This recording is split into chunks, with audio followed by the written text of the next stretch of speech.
안녕하십니까. 오늘은 이 반야심경과 양자역학에 관한 네 번째 강의로서 반야바람이란 제목으로 강의를 하겠습니다. 반야와 인간 이성의 이율 배반에 대해서 우리가 한번 생각해보는 시간을 갖기로 하겠습니다.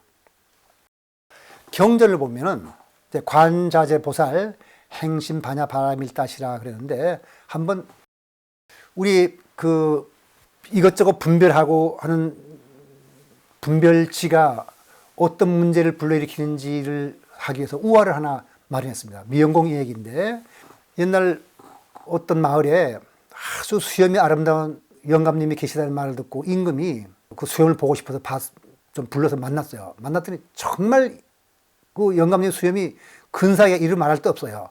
그래서 임금이 참 감탄하고 상도 주면서 작별하면서 이런 말 합니다. 이 임금님이 바로 이성적 사유로서 사물을 관찰하는 탁월한 재주가 있는 사람이었어요. 근데 영감님, 주무실 때 수염을 이불 속에 넣고 주무십니까? 아니면 이불 밖에 내놓고 주무십니까? 물었거든요.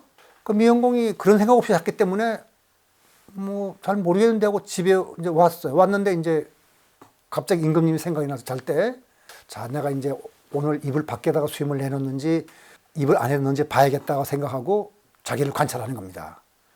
이불 밖에다 수염을 내놓았더니 썰렁해요. 뭐가 바람도 들어오고, 내가 이게 아마 그동안에 이불 안에다 넣었나 보다 하고 이불 안에다가 수염을 넣고 탁 덮었어요. 그랬더니 왜 답답해요. 자, 내놓으니 썰렁하고 덮으니 답답해서 잠을 잘 수 없었다는 얘기가 있거든요. 이렇게 어떻게 분별치가 가해지는 순간 사물이 뭐가 이게 변화가 온 거죠. 관찰했기 때문에 어떤 변화가 온 겁니다. 그래서 실제로 인간의 이분법적 사고는 미영공의 이 얘기처럼 논리적으로 이럴 수도 없고 저럴 수 없는 그런 문제를 일으켜요. 그래서 그럴 예를 들 텐데, 먼저 부처님이 말씀하신 13무기, 그러니까 중암경에 나오는 거고, 이게 또 니까에도 나와요. 니까에는 말룬가 붓다 경이라 해서 나오는데 이렇게 나와요. 말룬가 붓다가 이런 말을 묻습니다. 세계는 영원한가 무상한가? 영원하면서 영원하지 않은 것인가? 영원도 아니고 무상도 아닌가? 이렇게 말합니다. 세계는 공간적으로 유한한가 무한한가? 유한하면서 무한한가? 유한하지도 않고 무한하지도 않은가? 질문을 몇 개 물었습니까? 8개를 물었죠. 열애는 사후에 존재하는가 존재하지 않는가? 존재하면서 존재하지 않기도 하는 것인가? 존재하지도 존재하지 않지도 않는 것인가? 그러면 여기서도 4개 물었으니까 12개 물었죠. 그 다음에 영혼은 육체와 동일한가? 아니면 다른가? 2가지만. 그래서 14가지를 물었습니다. 부처님은 이 말에 대답을 안 했어요. 이거 유명한 14무기입니다. 왜 안 했을까?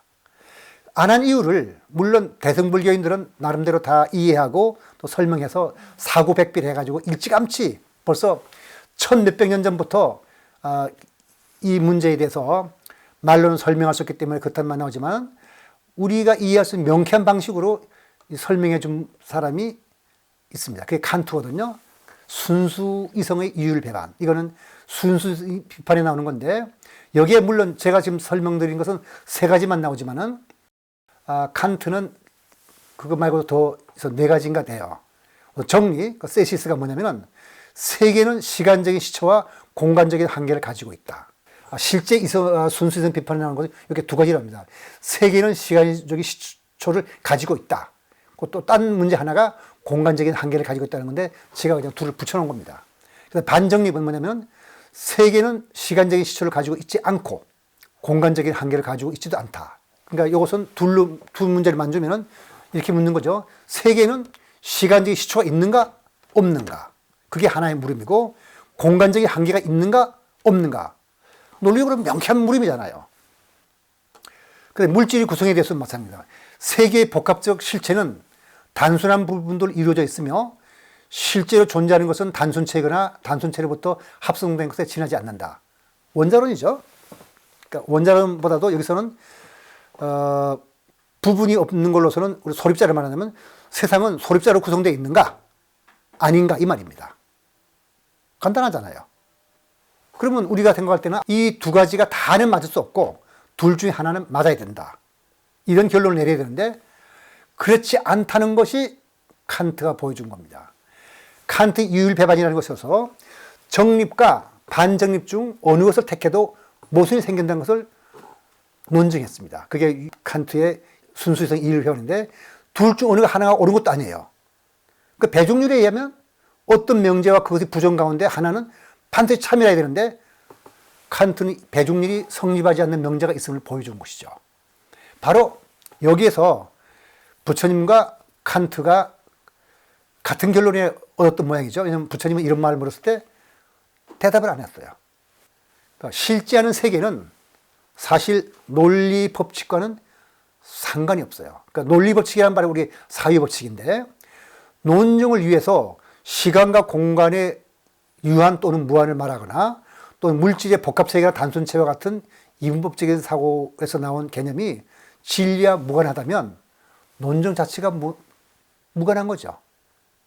그러니까 아까 임금님의 물음에 대해서 수염이 바깥에 있느냐 안에 있는 것처럼 어느 쪽으로 하더라도 답답하다는 것처럼 사실은 우리 순수 이성에는 이러한 이율배반이 있다는 것이 칸트가 논증을 한 거고 바로 부처님은 그런 뜻에서 거기에 대해서 그런 물음에 대해서 대답을 하지 않은 거죠.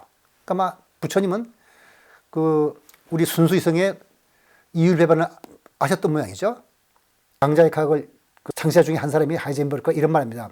이 세계를 주체와 객체, 내부 세계와 외부 세계, 육체와 영혼이라는 것을 나누는 것은 더 이상 적절하다. 그런 식으로 인문적으로 생각할 수 없다 이 말입니다.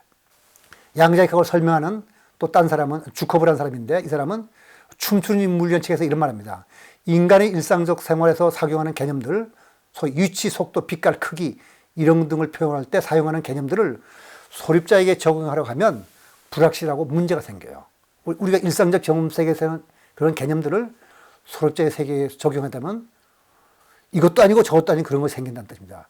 다시 말해서 여기서 제가 강조하고 말씀드린 것은 반야심경은 그런 식으로 우리의 일상적 경험 세계에서는 경험할 수 없는 것들을 경험한 어떤 사람이 그 자기가 경험한 걸 표현했기 때문에 우리의 일상적 경험 세계로서 그 이해하려면은 뭐가 이상하게 들리는 것이 많다 해서 반야심경을 읽기 전에 여러분들이 어떤 종류의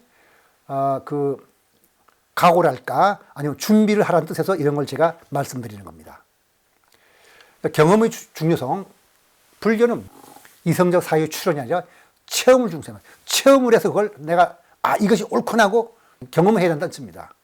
그래서 생사윤회란 말이 불교에 나오지만은 그것은 이성적 사유로서 그럴 리가 없다 이렇게 한 게 아니라 역시 경험이에요. 그래서 불교는 보통 깨달음의 종교라고 해서 깨달음을 중시하고 믿음을 크게 중요하지 않는다고 하지만 믿음이 바탕이 돼야 돼요. 왜냐하면 일단 부처님 말씀 믿어야 될 거죠. 그렇지만 그냥 믿으면 안 되고 신의 행정이라서 내가 지금 잘 몰라서 부처님 말씀을 일단 진리를 받아들이긴 했는데 그게 정말 이치에 맞는지 아닌지를 일단 따져보라는 뜻에서 그게 해입니다. 그 다음에 이제 맞으니까 내가 실천해야겠다 하는 것이 행이고 그렇게 수행을 하다 보니까 진리를 증득한다는 이런 단계를 거치라는 것이 불교의 믿음이거든요. 그래서 지금 제가 말씀드리는 반야심경은 행이 아니라 행을 하다 보니까 어떤 걸 증득했다, 공을 증득했다는 사람의 내용을 해의 입장에서 한번 살펴보는 그런 것입니다. 주의할 점은 인간의 이성의 한계가 있다고 해서 이성과 언어를 무조건 멀리하라는 것이 아닙니다. 무슨 뜻이냐면 언어를 초월하여 진리를 체득하고 깨달으라는 것이 부처님의 가르침으로서 우리가 따질 수 있으니까 이성적으로 따져야 돼요. 따진 다음에 더 이상 못 따지겠다는 한계까지 이르러야 된다는 뜻입니다.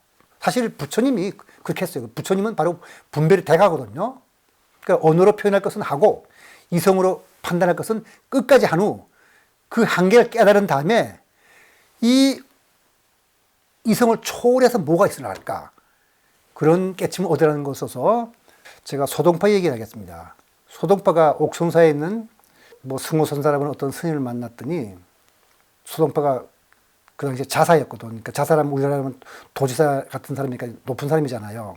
아마 가는 것이 건방졌던 모양이죠. 그래서 거기 선사가 이렇게 보더니 거기 온 대관은 누시오 그러는 거예요. 그러니까 소동파가 그 지식이 많고 아는 게 많다 보니까 이 스님들의 지식 같은 것을 좀 우습게 보는 분이셔 가지고 난 친가요 그런 거예요. 그러니까 저울이란 뜻에서. 그러니까 이 선사가 말하기를 친가라니 이렇게 묻거든요. 그랬더니 내가 천하 선지식의 무게를 달아보는 저울이란 말이요 그러는 거예요. 그러니까 승호선사 대뜸 하는 말이 할랍니다. 몇 건이요. 대답할 수가 있어야죠. 그러니까 소동파가 보니까 말이 되는 것 같기도 하고 어떻게 보면 말이 안 되는 것 같기도 해서 뭐라고 대답할지를 모르겠어요. 지금까지는 논리적으로 이 뭐 똑똑하다는 사람을 다 만나서 소동파가 깨트렸는데 이 승호선사의 할에 대해서는 할 말이 없는 거예요. 바로 이게 불교에서 말하는 이성적으로 것은 판단하고 그 한계에 이르러 보라는 뜻이거든요. 그러니까 소동파가 이때 승호선사의 할에 의해서 이성적 사유의 한계를 느낀 건 거죠. 그러니까 이런 식의 어떤 깨침, 이거를 불교에서는 중요하게 여기는 겁니다. 그래서 반야에 대해서 몇 가지 생각해 볼 게 있는데, 반야는 무엇에 대한 지식이 아닙니다. 불교에서는 경험과 분리되는 지식은 없어요. 모든 건 내가 경험해서 봐야 되는 거예요. 그걸 우리가 여실지견이라고 보거든요. 그러니까 본래부터 사람이 갖추고 있는 것으로서 반야는 밖에서 구하는 것이 아닙니다. 왜냐하면 내 마음속에는 이미 진리를 질질 볼 수 있는 것이는데 나의 욕심이라든가 어리석은 마음 또는 분노하는 마음 이런 것 때문에 가렸다는 겁니다. 그거를 잠잠하게 재우면은 이 반야가 나타난다는 겁니다. 그래서 이 반야가 나타나게 하려면은 계가 필수입니다. 계란 말은 바르게 사는 거. 그 계 없이는 마음을 안정시키는 정이 없어요. 그 정 없이는 마음이 안정되는 없이는 해도 없다. 그러니까 여기서 말하는 해는 반야를 말하는 거죠. 그래서 불교가 중요시 여기는 것은 계, 정, 해, 셋을 똑같이 중요시 여겨서 이건 분리된 개념이 아닙니다. 우리가 뭐 사는 거는 바쁘니까 대충 살고 내가 여기서 이런 대충 거느리고 난 다음에 오늘 저녁에 절에 가서 10시간 동안 좌선을 열심히 하겠다. 이거는 아니에요. 좌선을 못한다 하더라도 지금 할 수 있는 것을 깨끗이 마무리해 주는 것이 이게 바로 개정의 첫 번째 걸음입니다. 그러니까 그 반야라고 해서 반야는 그렇게 톡 튀어나온 무분별절에서 일상생활과 관련이 없는 것이 아니고 내가 지금 현재 하고 있는 정성을 다해서 잘 하는 거. 그것이 바탕으로 마음이 안정되는 정이 생기고, 물론 정을 위해서는 우리가 그렇게만 하는 것이 아니라 아침 저녁으로 좌선도 해야 되죠. 그리고 나서 거기에서 어느 순간 반야가 싹 튼다는 것이 그 반야의 이치입니다. 우리 마음은 사실은 무엇에 집착해서 항상 이것저것에 끌려서 제멋대로 돌아다니거든요. 꿈속에서는 선택이 없어요. 꿈속에서는 무의식의 작용에 의해서 내 마음이 그냥 끌려다녀요. 죽음에 이르는 상태도 마찬가지거든요. 죽음이라는 것도 불교에 의하면 내가 무의식에 끌려다니는 거예요. 그렇게 제멋대로 돌아다니는 결과가 윤회로서 불교에서는 이것을 일종의 로봇으로 보는 겁니다. 업에 끌려다닌다 이거죠. 그래서 깨어있을 때는 자유롭게 선택을 할 수 있는데 보통 사람들은 사실은 눈앞에 일어나고 있는 대로 집중을 못해요. 깨어있는 순간 같지만 사실은 잠깐 깨어있다가 금방 어디 딴 데 마음이 끌려갖고 돌아다니거든. 그 말은 무슨 말이냐면 우리는 깨어있다고 하지만은 사실은 깨어있는 것이 아닙니다. 그래서 이런 거를 우리가 정리해서 수행하는 것이 여기 반야신경 천문에 나오는 행심 반야 바라밀이에요. 그러니까 행심이란 말은 깊은 바라밀을 수행한다는 말은 항상 깨어있도록 노력하는 거. 이게 요즘에서는 마음 챙김 명상이라고 그러는데 그게 원래는 사띠라 그래가지고 정신을 바짝 차려서 항상 내가 그 진리를 추구하는 마음 이걸 가지고 있으라는 겁니다. 그래서 이게 반야신경에서 말하는 수행의 첫걸음입니다. 그래서 선정에 들어가서 이를 취해야 되는데 항상 깨어서 마음의 주인이 될 때 반야가 나타나는 거거든요. 그러려면 바르게 살고 꾸준히 정을 다루는 것인데 이것이 바로 행심 반야 바라밀의 참 뜻입니다. 그래서 기본 바탕이 되고요. 그 반야의 수행은 어떻게 하느냐? 초기불교에서는 발정도를 말하고 대승불교에서는 육바라미를 말하지만 사실은 내용은 같아요. 모두 개정회를 구체적으로 펼친 것이거든요. 그러니까 발정도에서는 정견, 정사유, 정어, 정업, 정명, 정진, 정념, 정정을 말하는데 사실은 정견과 정사유는 해고, 정어, 정업, 정명은 개고, 그 다음에 정진, 정념, 정정은 이게 정이라고 말할 수 있겠죠. 그런데 정진은 사실은 해에도 속하고 계에도 속하고 정에도 속해야 된다고 말해야 되겠습니다. 그 다음에 육바라밀은 보시, 지계, 인욕이라는데 이 세 가지가 계에 해당하고 정진과 선정은 정에 해당하고 지혜가 해에 해당하는데 정진은 계, 정의 세 곳에 다 들어간다고 말할 수가 있을 것입니다. 그러니까 발정되는 인욕이란 말이 따로 나오지 않는데 대승불교에서는 인욕이 육바라밀에 특별히 나오는데 그 이유는 뭐냐면은 참으라는 뜻인데 그 인욕의 산스크리트의 의미를 따져보면은 크산티예요. 근데 그 말의 표면적 의미는 참는 것이지만은 깊은 의미는 관용과 용서거든요. 그리고 그 밑에 그림을 보여 두 개가 있는데 오른쪽의 그림은 부처님이 고행을 하는 장면이죠.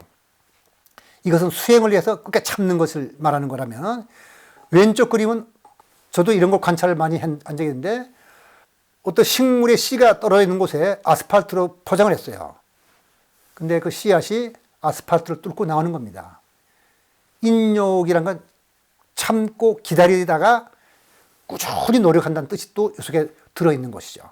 꾸준히 참고 노력하는 거. 그러니까 인욕의 의미는 상당히 깊습니다. 근데 여기서 제가 강조하는 것은 인욕의 의미 중에서 관용과 용서를 말씀드리고 싶습니다. 초기 불교에서 대승불교 육바라밀에서 말하는 인욕에 해당하는 것이 법구경 개송 3과 4겠네요. 그는 나를 헐뜯었다. 그는 나를 때렸다. 그는 나를 이겼다. 그는 내 것을 빼앗았다. 이런 생각이 남아있는 자에게서 미움은 가라앉지 않으리. 그러니까 미움은 가라앉지 않으면 그 미움은 반드시 활로 쏘는데 그 활은 어디로 가냐면 나한테 와요. 그게 내 병이 되고 암이 되는 겁니다. 그래서 육바라밀에서 첫째 덕목은 보시지만 이것은 반야를 얻은 다음의 일이고 중요한 것은 첫째가 반야예요. 그러니까 발정도에서는 정견이 첫째 덕목으로 납니다.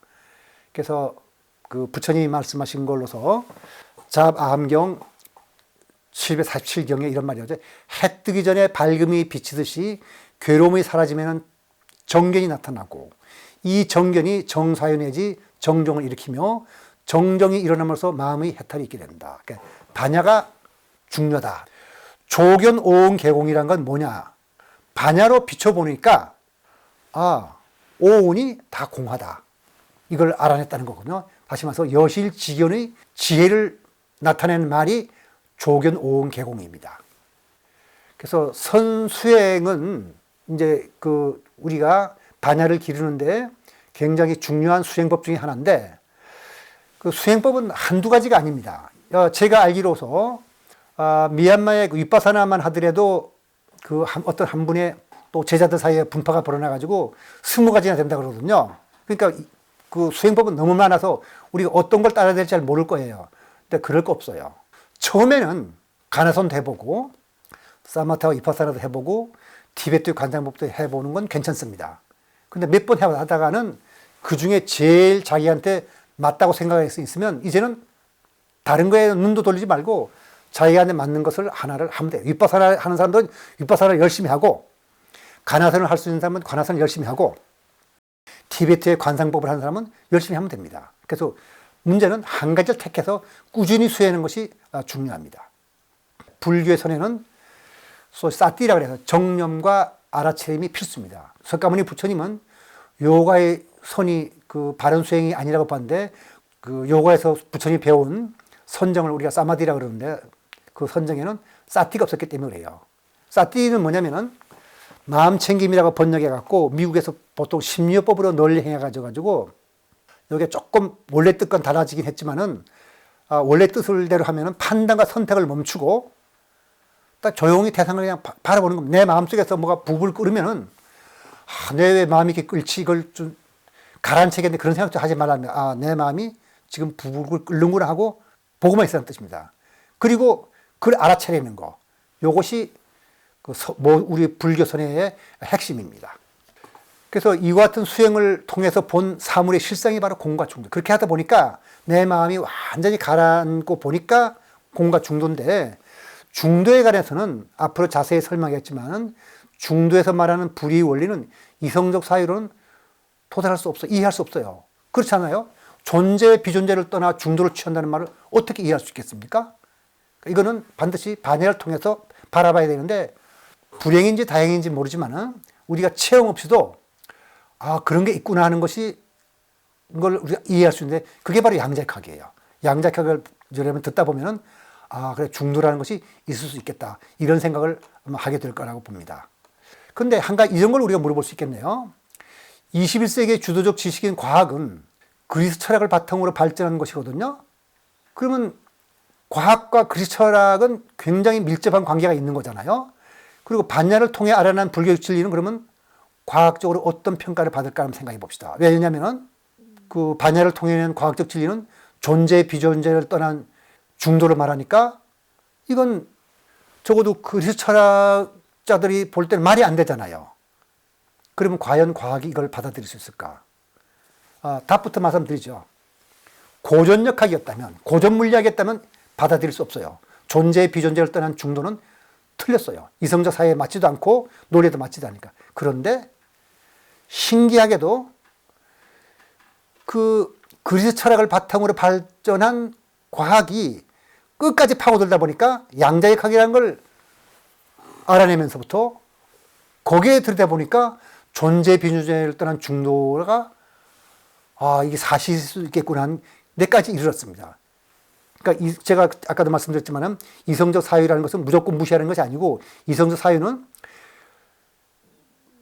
끝까지 추구해본 다음에 어떤 한계를 느낀 다음에 그 다음에 반야로 들어간다고 그랬는데, 이와 같이 이성적 사유를 끝까지 추구해서 어떤 한계를 이르게 되게 되면 이런 현상들을 찾아낼 수 있는 것이니까 이성적 사유를 무시해서는 안 되는 겁니다.